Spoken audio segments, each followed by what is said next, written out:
France Inter.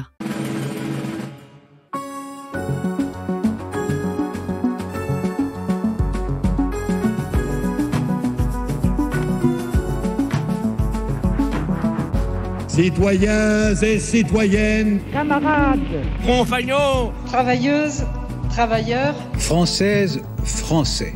Et tous les autres, bienvenue dans ce nouveau numéro d'Enquête de politique, un numéro un peu spécial aujourd'hui puisque c'est le deuxième volet de notre série sur les fascismes après le fascisme italien il y a un mois et avant le franquisme dans un mois. Aujourd'hui, le nazisme. Les 3 épisodes sont déjà disponibles en podcast sur l'appli Radio France ou sur franceinter.fr.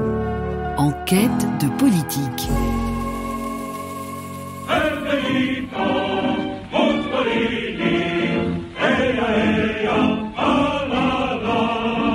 Le droit le plus sacré en ce monde est le droit à la terre que l'on veut cultiver soi-même. La mission du mouvement national-socialiste consiste dans le travail laborieux de la charrue allemande à laquelle le glaive n'a qu'à donner la terre. Le général Franco est arrivé au pouvoir à la suite d'une très grave guerre civile. Oui. Il a ramené en quelque sorte à la paix civile un pays qui avait été profondément déchiré. Et pour cet épisode, nous recevons 2 des 3 auteurs de ce livre majeur qui vient de sortir, Le monde nazi, chez Talandier. Yoann Chapoutot, historien professeur à la Sorbonne, Christian Ingrao, directeur de recherche au CNRS, et Nicolas Patin, maître de conférence à l'université Bordeaux-Montaigne, proposent un récit novateur, particulier, de la transformation de la société allemande depuis 1919 en monde nazi. Nous allons nous interroger avec Yoann Chapoutot et Christian Ingrao, qui sont avec nous, sur ce que l'histoire du nazisme peut nous apprendre de notre histoire contemporaine, de notre actualité, de la teneur et des effets de nos débats, de la responsabilité des élites d'aujourd'hui.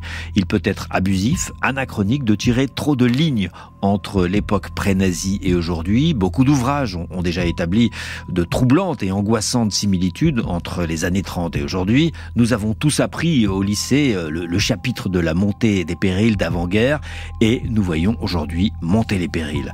Le livre de Chapoutot, Ingrao et Patin n'est pas un livre de plus sur ce parallèle, mais il décrit des mécanismes, des soumissions, des aveuglements, des intérêts qui forcément font écho à ce que nous vivons.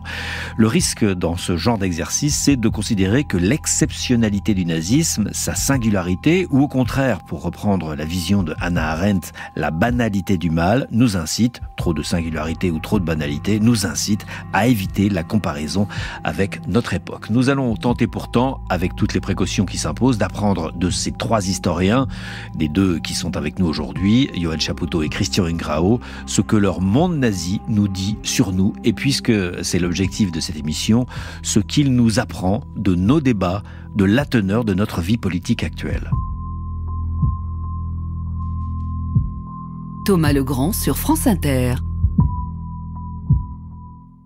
Alors avec vous, Yoann Chapoutot et Christian Ingrao, on va essayer d'explorer le nazisme. Alors on va pas refaire une émission sur l'histoire du nazisme, l'idéologie qui a été la plus observée, la plus étudiée, des dizaines et des dizaines de documentaires, autant de livres, des centaines et des milliers de livres sur la question. Mais le nazisme aujourd'hui, qu'est-ce que peuvent nous apprendre des historiens du nazisme pour pouvoir comprendre l'actualité d'aujourd'hui? On va commencer avec vous, Christian Ingrao, parce que vous vivez en Allemagne. Vous débarquez d'Allemagne. Hier, vous étiez dans l'avion depuis Berlin. Et en Allemagne, début septembre, un parti d'extrême droite, l'AfD, a fait 33%. Un chiffre qui résonne pour tous les historiens du nazisme. Alors évidemment, c'est pas du tout un parti nazi, mais le dirigeant de ce parti en Thuringe a quelques petites références nazies, ou en tout cas est au moins un révisionniste. Qu'est-ce qui se passe en Allemagne en ce moment ?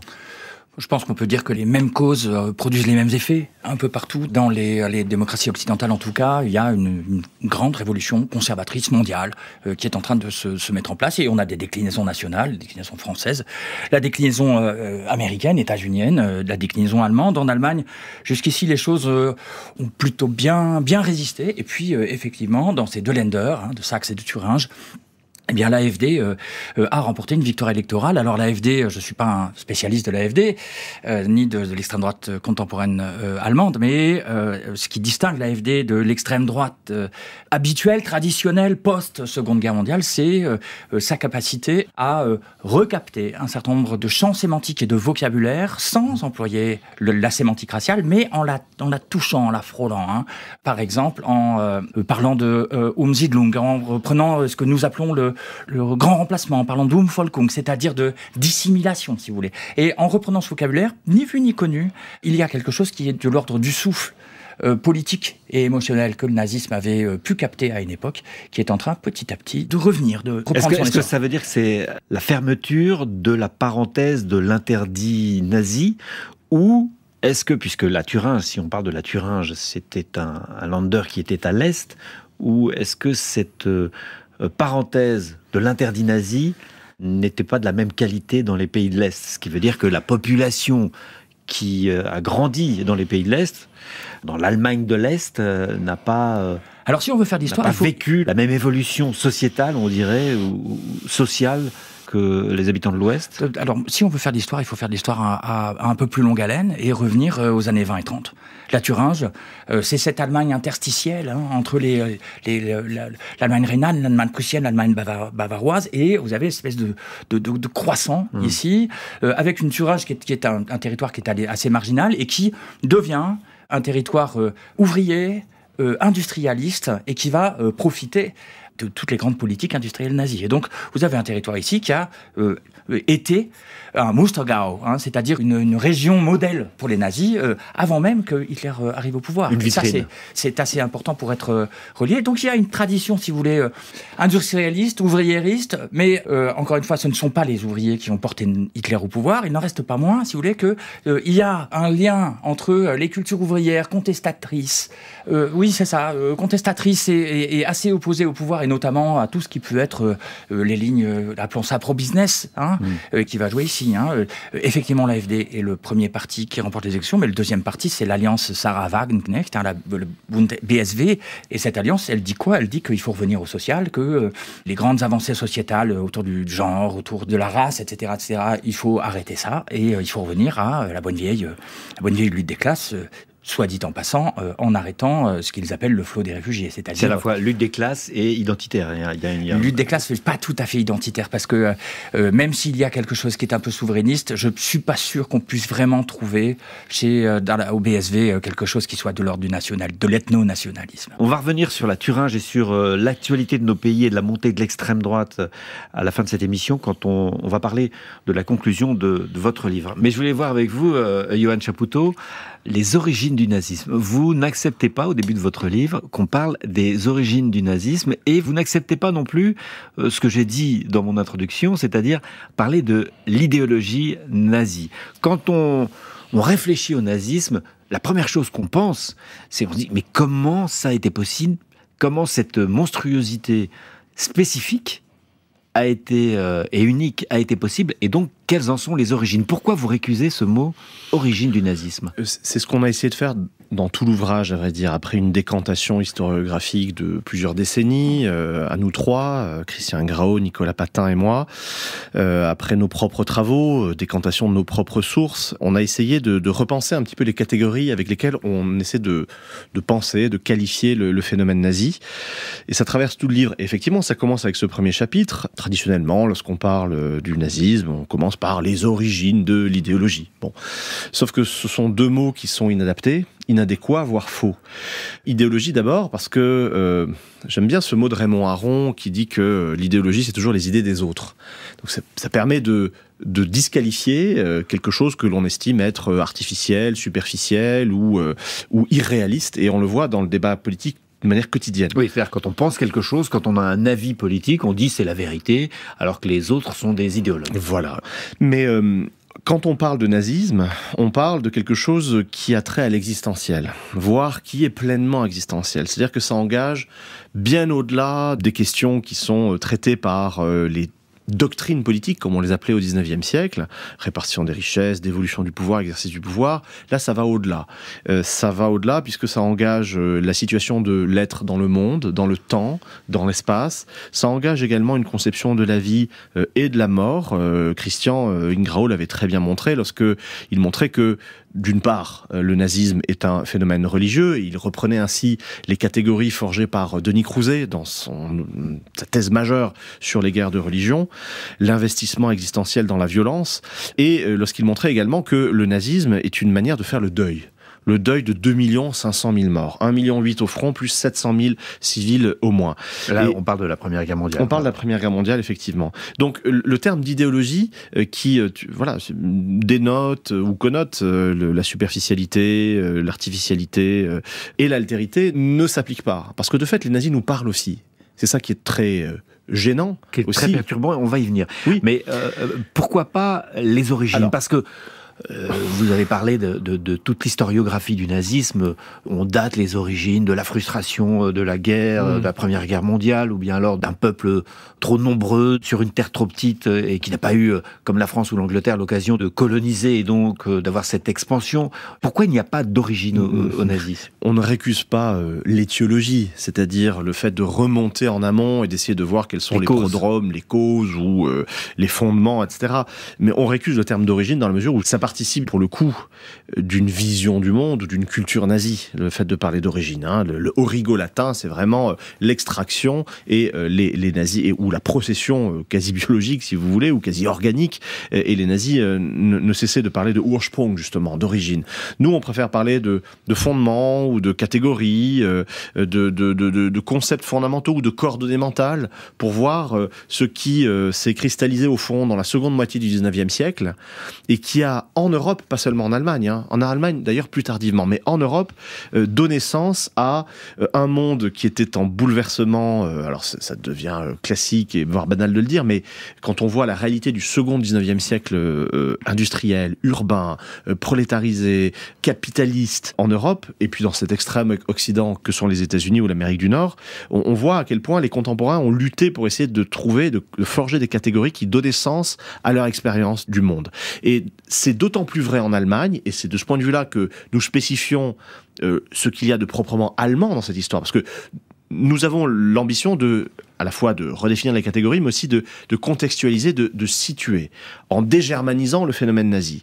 Mais aussi en voyant ce qui, au-delà du texte général, au-delà des catégories générales qui sont propres à tout l'Occident, l'antisémitisme, le capitalisme, l'impérialisme, l'eugénisme, que sais-je encore, le racisme, vous avez un moment allemand, quand même, un premier moment allemand qui est une espèce de cristallisation ou de précipitation de ces catégories dans une première vision du monde, Weltanschauung. D'ailleurs, le terme quitte la philosophie à ce moment-là pour s'appliquer aux politiques dans les années 70-80 du 19e siècle. Ce moment de l'extrême modernisation, très rapide, très brutale, très dépaysante au sens littéral. On ne reconnaît plus son pays, on ne se reconnaît plus soi-même.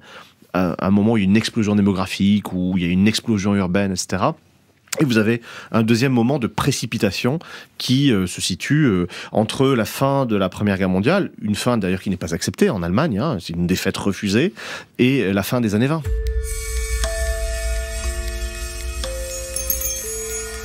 Nous sommes toujours pour ce numéro d'enquête de politique consacré au nazisme avec les historiens Yoann Chapoutot et Christian Ingrao qui ont écrit Le Monde nazi chez Talandier avec Nicolas Patin.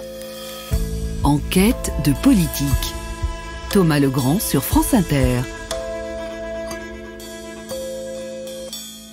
On reprend pas le mot origine, mais les causes ou ce qui amène le nazisme, une recherche de solutions. Et Christian Ingrao, cette recherche de solutions passe par ce que vous appelez une vision du monde. Quels étaient les instruments au moment où le nazisme apparaît, les instruments de la vision du monde des nazis? Quels étaient les processus qui ont fait que la vision du monde nazi a été victorieuse? Vision du monde, Weltanschauung, c'est des termes qui nous paraissent très exotiques. On a l'impression d'entendre des gens hurler du Wotan ou de lire de la philosophie du 19e siècle extrêmement complexe. Or, ça n'est pas le cas. Nous avons tous quelque chose qui est de l'ordre d'une vision du monde qui organise... Aujourd'hui, on parle de narratif, c'est la même chose. C'est presque la même chose, en effet. Le narratif, le nazisme, effectivement, c'est un système d'interprétation qui, pour ceux qui l'ont intériorisé, donne du sens au monde, à l'histoire et à soi. Et donc, effectivement, c'est quelque chose qui est de l'ordre du narratif. Ça raconte une histoire. Cette histoire, elle est structurée par un leitmotiv. Et ce leitmotiv, c'est la race. L'histoire du monde est scandée par les confrontations entre les différentes races. Johan l'a très bien montré pour l'Antiquité. Les Spartiates, les Athéniens, les Romains sont tous, en fait, issus d'une création aryenne ou nordique.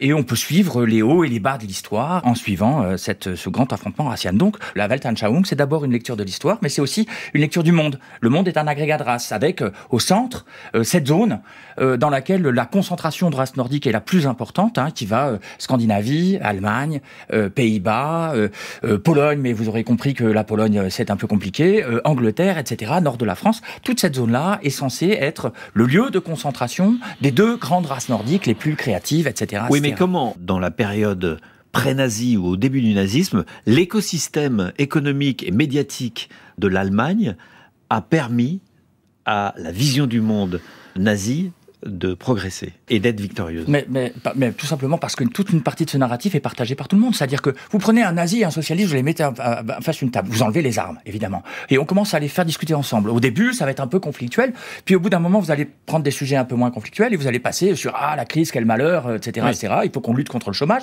Et puis à un moment, vous allez leur offrir une bière, et à ce moment-là, vous allez leur dire quand même, le traité de Versailles, ça a quand même été, on nous a très maltraités. Et là, les deux seront parfaitement d'accord. Ils vous diront, c'est un scandale, on nous a maltraités, c'était un monde d'ennemis qui était ligué contre nous, ces gens veulent notre perte, il faut absolument que ça change.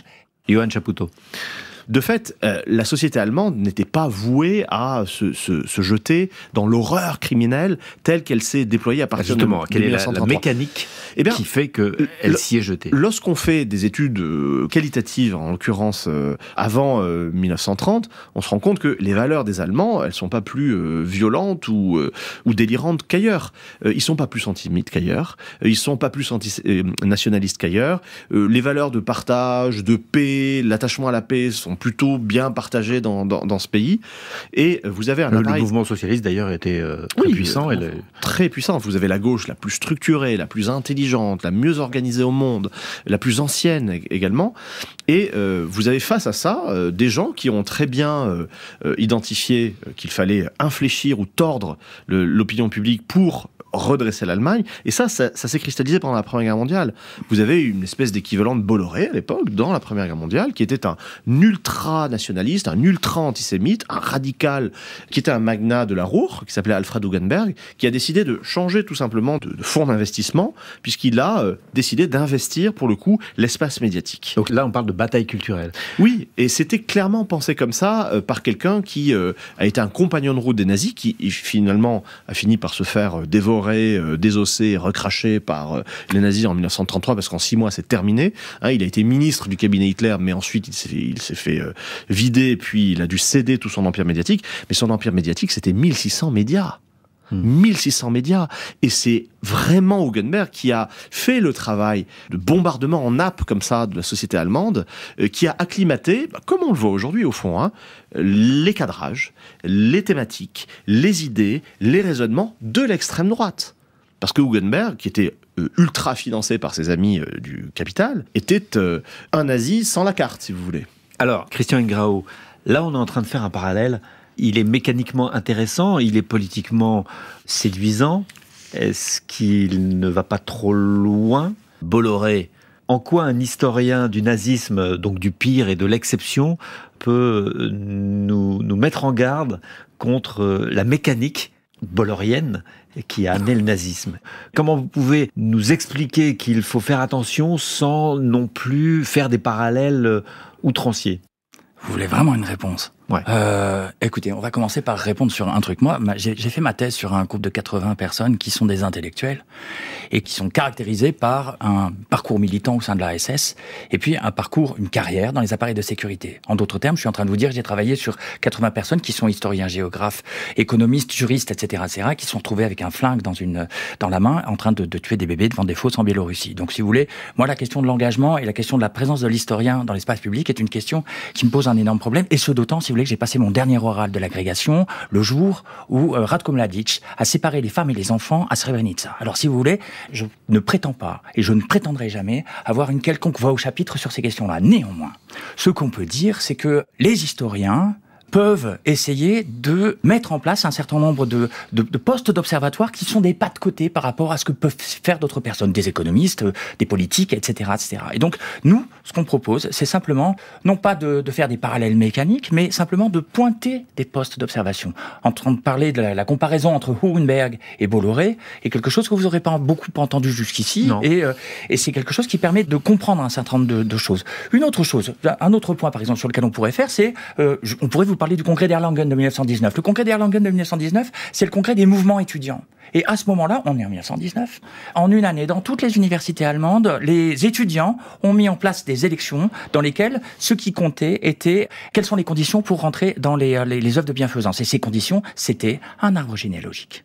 Quel est l'avenir d'un pays d'un régime plutôt, qui est le régime de Weimar, dans lequel l'ensemble de ces élites votent à plus de 60% pour des organismes qui sont déjà violemment nationalistes, irrédentistes et antisémites.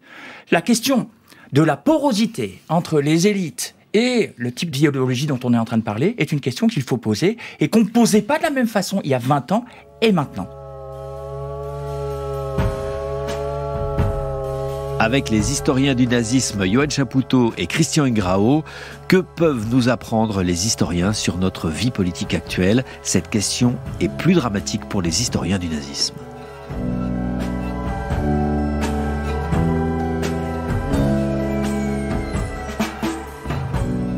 Est-ce que, Yoann Chapoutot, votre livre et le discours qui va avec, est-ce que vous êtes en train de nous alerter sur une pente? Les historiens sont sensibles à la différence des temps. Je reprends la belle expression de Marc Bloch, mais les historiens pensent aussi que la distinction passé-présent, comme la distinction fiction-réelle ou discours pratique, sont des distinctions qui sont importantes pour commencer à réfléchir, mais qui doivent être dépassées assez rapidement. Je ne pense pas qu'après presque 150 ans de psychanalyse, on puisse dire que passé-présent, c'est pas la même chose, si vous voulez.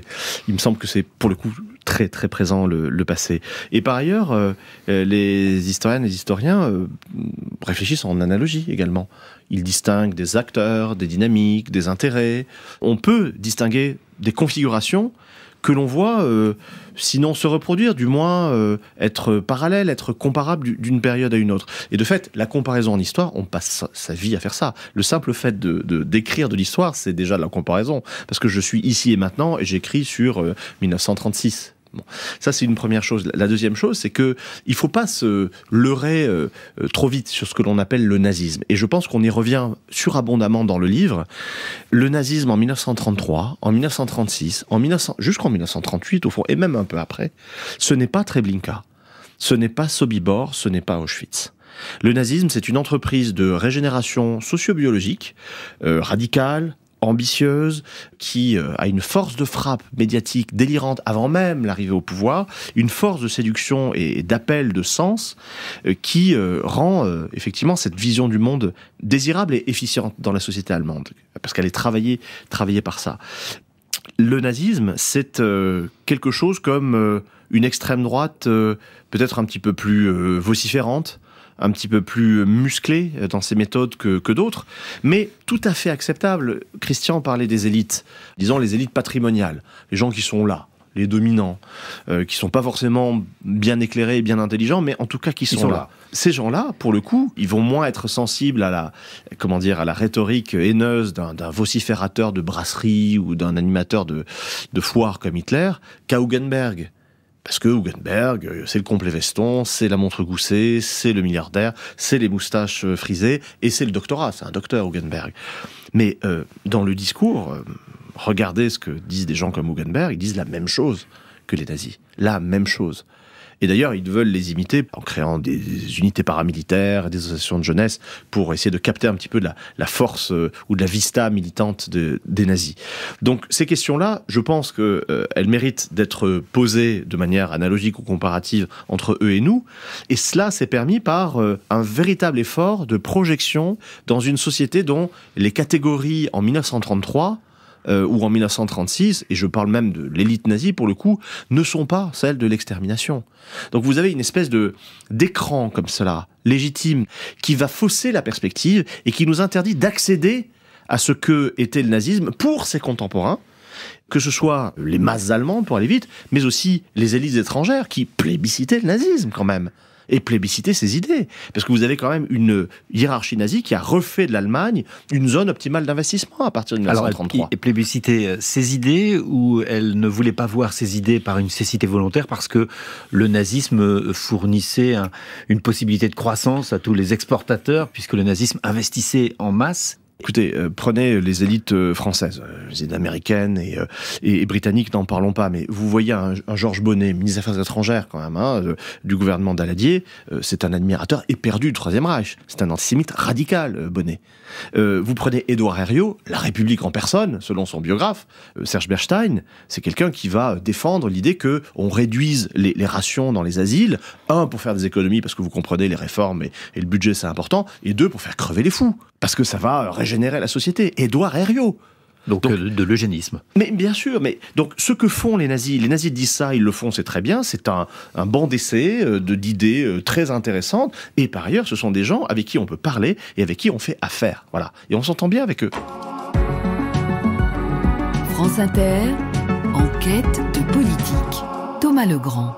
Enquête de politique cette semaine, deuxième épisode de notre série sur les fascismes, le nazisme, avec les auteurs du Monde nazi, édité chez Talandier. Johan Chapoutot, historien, professeur à la Sorbonne, Christian Ingrao, directeur de recherche au CNRS. Ils ont écrit ce livre avec l'historien Nicolas Patin.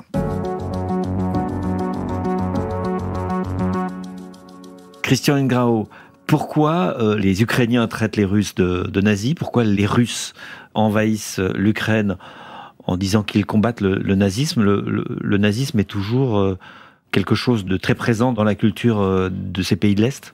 La première chose qu'il faut dire, ce sont deux nations ex-soviétiques qui s'affrontent. Ça, c'est une première chose. Il y a des habitus soviétiques qu'on observe un peu partout.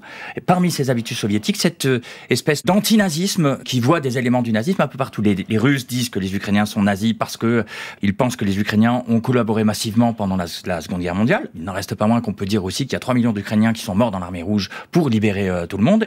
Donc, tout le monde a à la fois collaboré et résisté. C'est grâce aux soviétiques et non ni aux Russes ni aux Ukrainiens que l'Europe a été libérée et ou plutôt que le nazisme a été battu plutôt que l'Europe a été libérée. Mais par contre, l'omniprésence du nazisme, c'est effectivement, elle est là tout simplement parce que le traumatisme qui a été le désastre absolu, humain, affectif, social, qui a été celui de la Seconde Guerre mondiale, n'a jamais été surmonté. Andrea Graziosi, qui est le très grand historien italien de l'Union soviétique, dit que en fait l'Union soviétique ne s'est jamais remise de la Seconde Guerre mondiale. Et c'est au fond, c'est l'un des avatars de ces choses-là qu'on est en train de vivre à l'heure actuelle là-bas. Mais l'Europe, elle se décide là-bas. La Fédération nationale socialiste des juristes allemands, c'est-à-dire la partie du mouvement national-socialiste qui s'occupe plus particulièrement du droit allemand, repose sur ces nouveaux concepts, ceux du droit, du juriste et de la corporation juridique. Ce qu'il nous est maintenant nécessaire, c'est une pensée de l'ordre concret et de l'organisation concrète, la seule qui soit en mesure d'accomplir les nombreuses tâches nouvelles exigées par la situation étatique, économique et idéologique, ainsi que par les nouvelles formes de communauté. Carl Schmitt, les 3 types de pensée juridique. Donc les nazis et le droit. Vous n'aimez pas, Johan Chapoutot et Christian Ingrao, vous n'aimez pas qu'on considère que le nazisme soit une exception, quelque chose de particulier qui viendrait d'ailleurs et qui n'ait pas de rapport avec la société telle qu'elle était avant, la société capitaliste de l'Europe de l'Ouest. Et on s'aperçoit que les nazis se souciaient du droit, alors que c'est un potentat qui n'a pas l'air de vouloir se soucier de l'état de droit. Ils voulaient que toutes leurs actions aient un cadre juridique. Il y a un documentaire de Jean-Marie Barrère qui retrace tout ce fait et dont vous êtes tous les deux des conseillers et des participants. Pourquoi les nazis avaient ce souci, Johann Chapoutot, d'inscrire leur action dans le droit et dans un cadre juridique?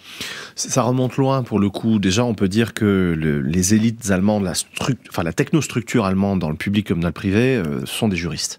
L'équivalent des grandes écoles en Allemagne, c'est la thèse de droit. Ça, c'est une première chose. La deuxième chose, c'est peut-être que l'Allemagne est tellement indéfinie, au fond, depuis précisément le XVIe siècle, que le seul territoire allemand, c'est celui de la norme.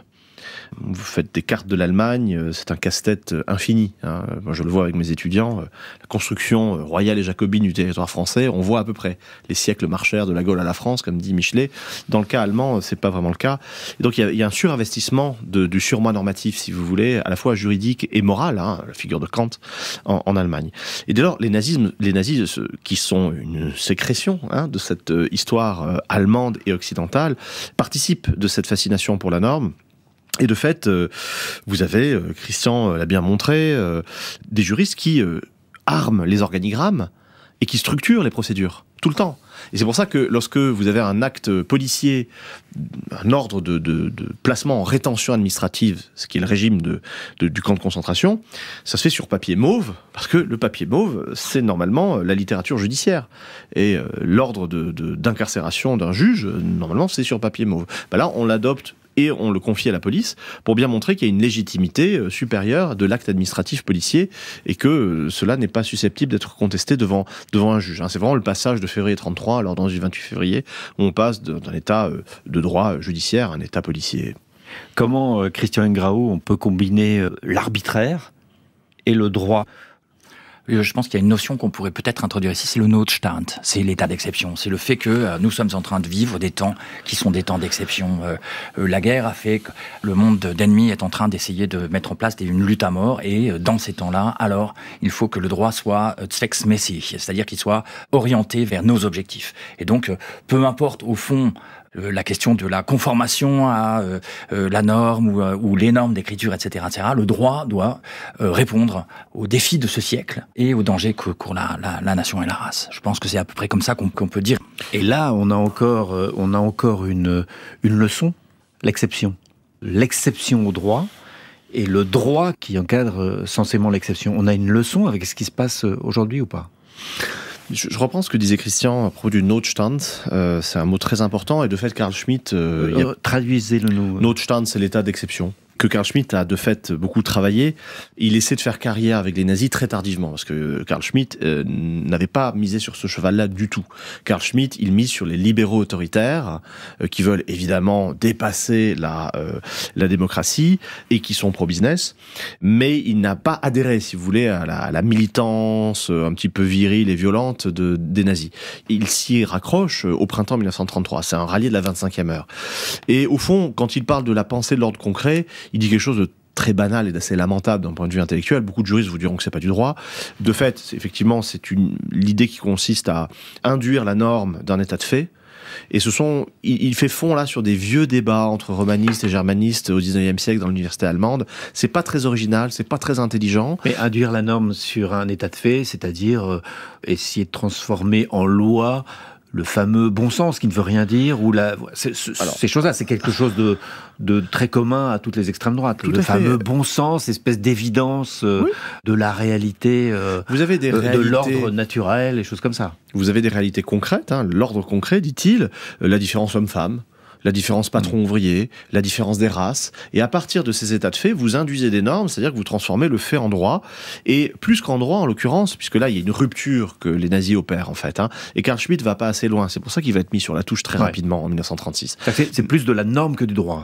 Oui, parce que dans le droit, on entend état de droit, on entend limitation des pouvoirs, on entend séparation des pouvoirs, alors que là, c'est une description.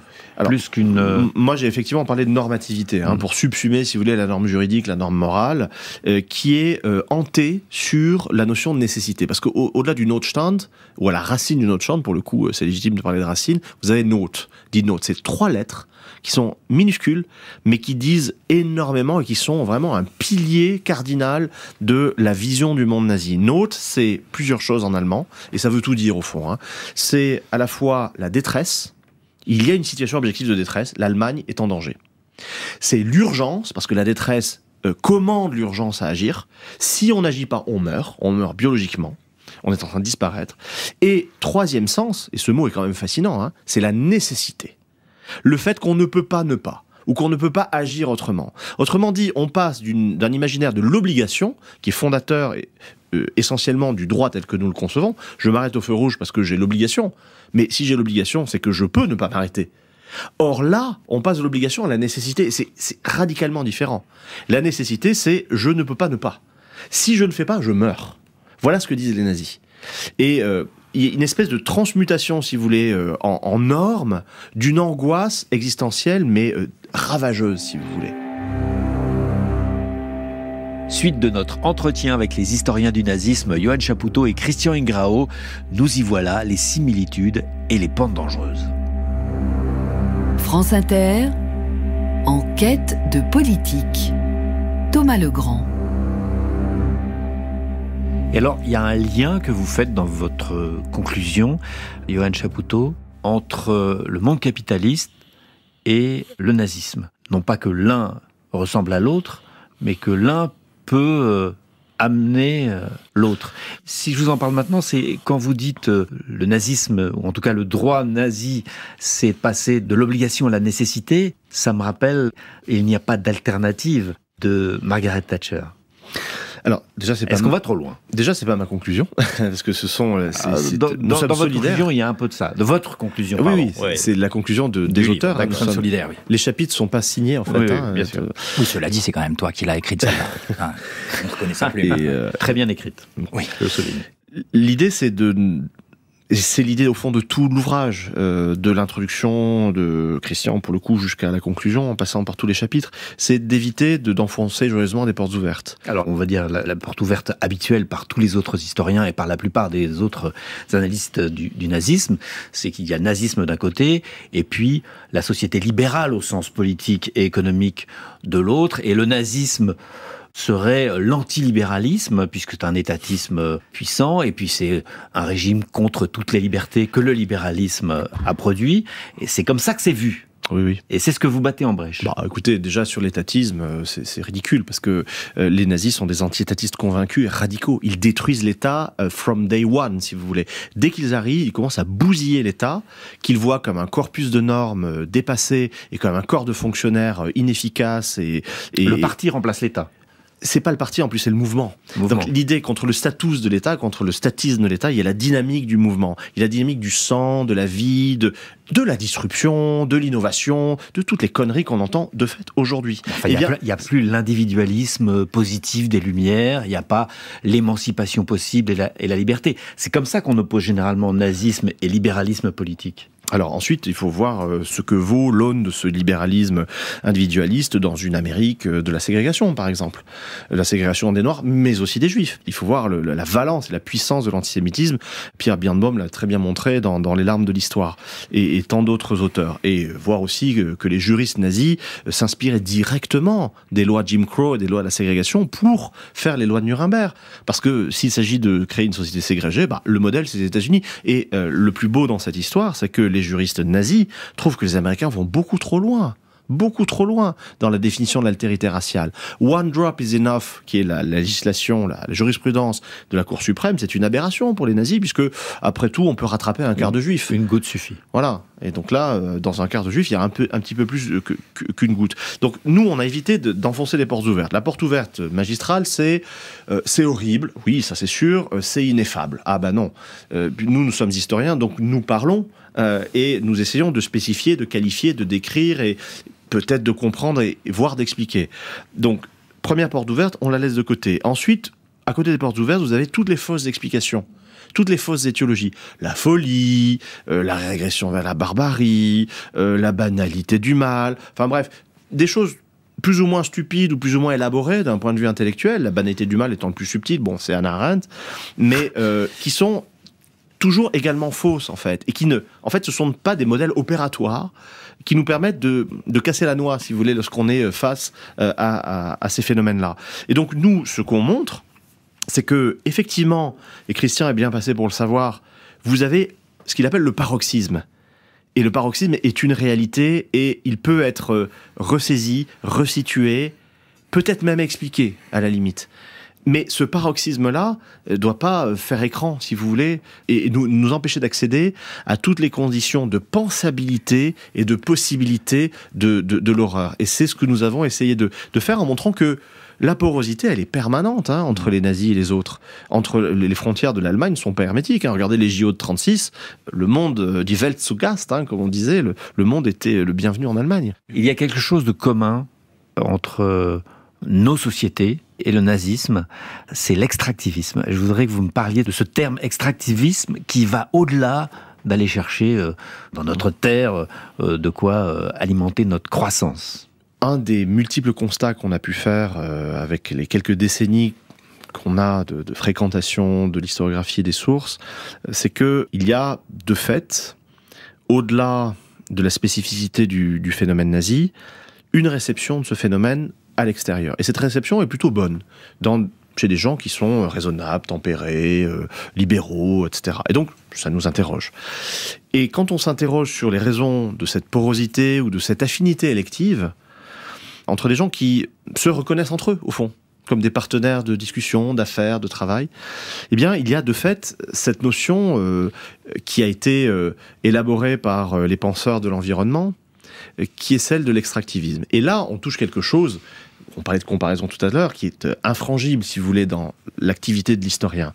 C'est que on part et on parle d'ici et maintenant pour s'adresser à un au-delà, ou à un en deçà qui est passé. Toute histoire est contemporaine, on connaît la phrase célèbre de Benedetto Croce, parce que les questionnaires que l'on adresse au passé sont les questionnaires d'ici et de maintenant, et ils sont aussi lestés d'existentiel, pour le coup. Et il m'est apparu, parce que j'ai une sensibilité écolo, très bien, que cette catégorie-là, l'extractivisme, permettait non seulement de bien qualifier ce que les nazis faisaient, à bien des égards, mais aussi de subsumer, au fond, le phénomène nazi dans une généralité, parce que l'on peut monter en généralité, en dépit des oukases ou des tabous qui vont nous interdire, au fond, de penser ce phénomène.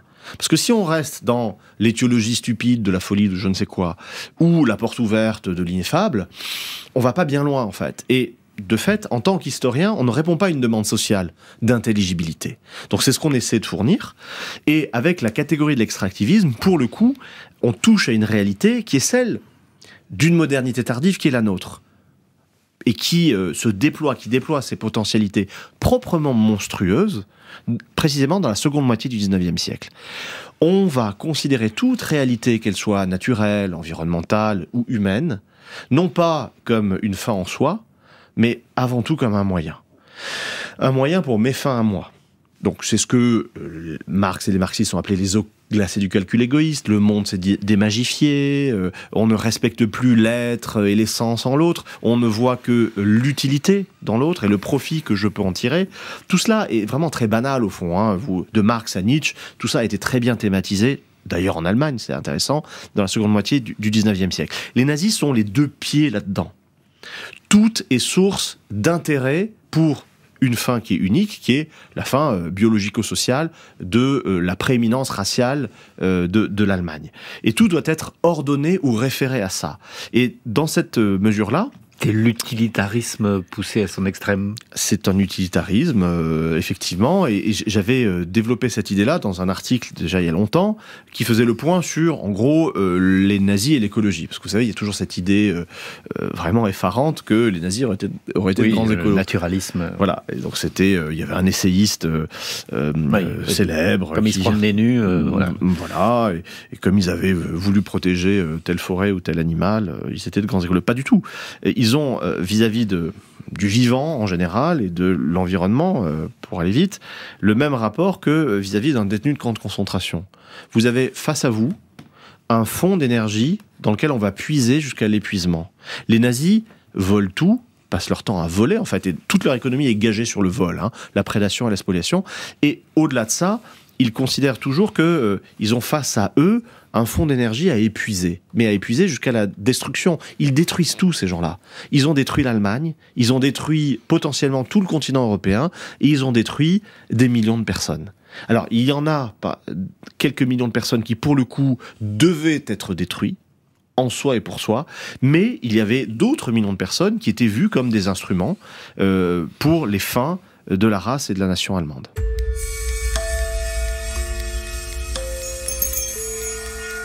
Alors pour résumer et synthétiser le travail de ces trois historiens, Chapoutot, Ingrao et Patin, les auteurs du Monde nazi chez Talandier, Christian Ingrao file une métaphore mathématique qui nous aide à comprendre que le nazisme n'est, selon eux, ni une exception, ni une banalité, mais bien une possibilité de la modernité. Une possibilité, c'est-à-dire que la politique a le choix.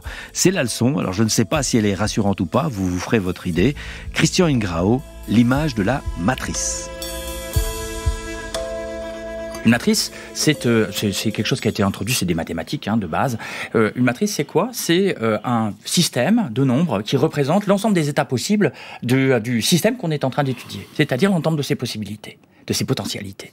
Et donc, voilà, est-ce qu'on pourrait pas faire ça et se dire qu'au fond, il y a un système qui est né quelque part entre le 15e et le 16e siècle, dans lequel on est encore, qui est qu'on appellera la modernité, et qui est composé de certaines formes d'État, de certaines formes de monde économique caractérisées notamment par le capitalisme, mais pas seulement, caractérisées aussi par quelque chose qui est de l'ordre d'impérialisme avec un S, qui commence avec la découverte de l'Amérique, et qu'on appellerait ça la modernité.